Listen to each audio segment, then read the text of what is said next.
दूर गांव में एक गरीब किसान का बेटा रहता था जिसका नाम था हामिद। दिन रात मेहनत करके वो एक कामयाब आदमी बन गया।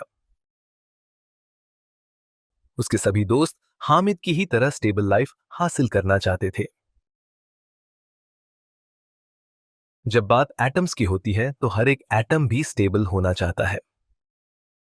फर्क यह है कि एटम्स हामिद की तरह नहीं बल्कि नोबल गैसेस के एटम्स की तरह स्टेबल होना चाहते हैं। अब माइंड में एक सवाल आता है कि नोबल गैसेस के एटम्स में ऐसा क्या है जो बाकी सभी एटम्स इनके ही जैसा बनना चाहते हैं।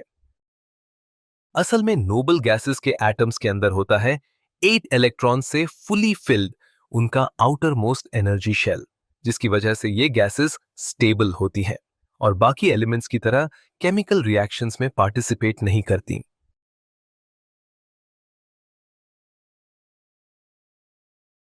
जब किसी एटम के आउटर मोस्ट एनर्जी शेल में 8 इलेक्ट्रॉन्स होते हैं तो उसे हम उस एटम की ऑक्टेट स्टेट कहते हैं। ऑक्टेट एक ग्रीक भाषा से लिया गया शब्द है। इसका मतलब होता है 8। ऑक्टेट स्टेट को हासिल करने के बाद एटम्स काफी हद तक स्टेबल बन जाते हैं।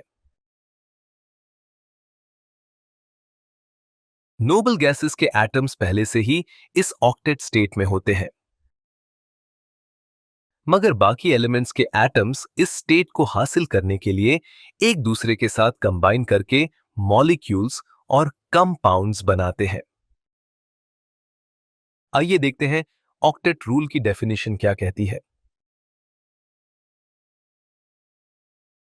Octet rule states that atoms lose, gain, or share electrons in order to have a full outermost shell of 8 electrons.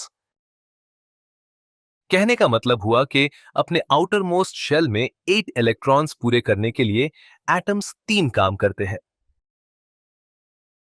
या तो इलेक्ट्रॉन्स लूज करते हैं, या इलेक्ट्रॉन्स गेन करते हैं, और या इलेक्ट्रॉन्स एक दूसरे के साथ शेयर करते हैं।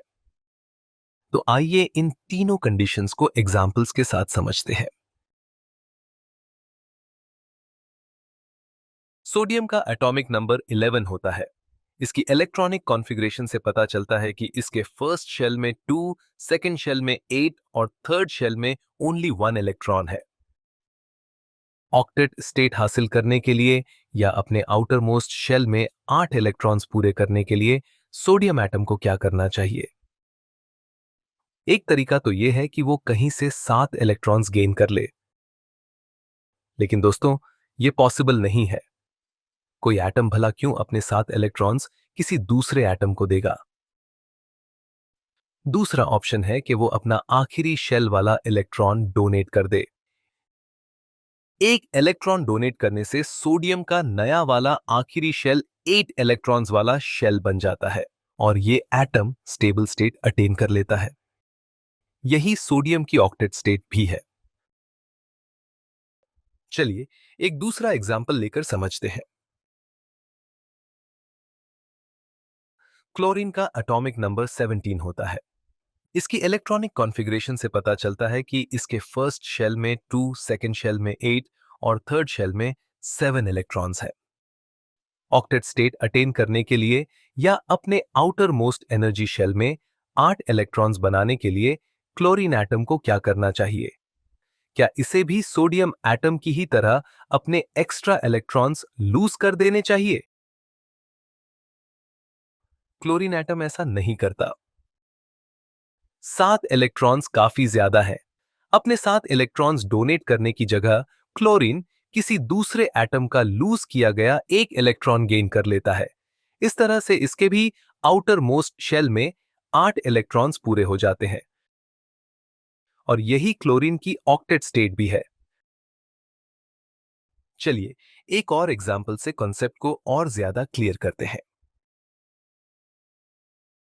ऑक्सीजन का एटॉमिक नंबर 8 होता है। इसके फर्स्ट शेल में 2 और सेकंड शेल में 6 इलेक्ट्रॉन्स होते हैं।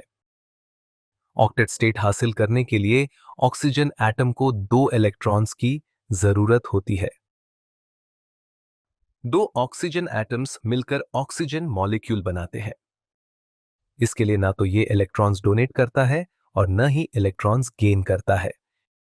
इसकी जगह हर ऑक्सीजन एटम अपने दो दो इलेक्ट्रॉन्स किसी दूसरे ऑक्सीजन एटम के साथ शेयर कर लेता है।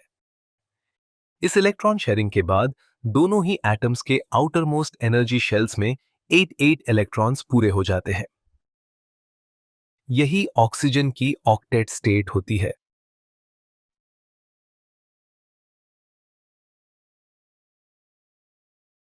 तो हमने देखा किस तरह ऑक्टेट स्टेट हासिल करने के लिए सोडियम एटम ने अपना एक इलेक्ट्रॉन लूज किया। क्लोरीन एटम ने एक इलेक्ट्रॉन गेन किया, जबकि ऑक्सीजन एटम्स ने अपने दो दो इलेक्ट्रॉन्स एक दूसरे के साथ शेयर किए।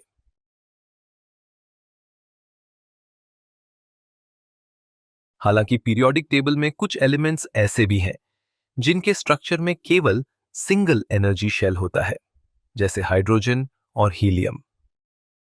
दोस्तों, हम सब जानते हैं कि फर्स्ट एनर्जी शेल ज्यादा से ज्यादा दो इलेक्ट्रॉन्स ही होल्ड कर सकता है। तो सिंगल एनर्जी शेल में दो इलेक्ट्रॉन्स का होना ही इन एलिमेंट्स की स्टेबल स्टेट होती है। इसको हम ड्यूप्लेट रूल कहते हैं। हीलियम एक स्टेबल गैस है। इसके एनर्जी शेल में पहले से ही दो इलेक्ट्रॉन्स प्रेजेंट होते हैं। वहीं दूसरी तरफ हाइड्रोजन हर वो कोशिश करता है जिससे उसके आउटर मोस्ट एनर्जी शेल में दो इलेक्ट्रॉन्स पूरे हो जाए।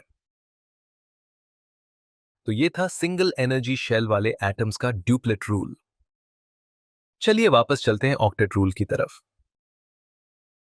तो हमने देखा किस तरह ऑक्टेट या ड्यूप्लेट स्टेट हासिल करने के लिए एटम्स अपने इलेक्ट्रॉन्स लूज, गेन या शेयर करते हैं। इलेक्ट्रॉन्स गेन, लूज या शेयर करने से ही एटम्स केमिकल रिएक्शंस में पार्टिसिपेट कर पाते हैं, जिससे मॉलिक्यूल्स और कंपाउंड्स बनते हैं। तो ये था आउटर मोस्ट एनर्जी शेल में 8 इलेक्ट्रॉन्स वाला ऑक्टेट रूल। अगर आपको ये वीडियो पसंद आई हो तो प्लीज सब्सक्राइब दिस चैनल। जल्द ही मिलते हैं अगली वीडियो में। Thank you so much.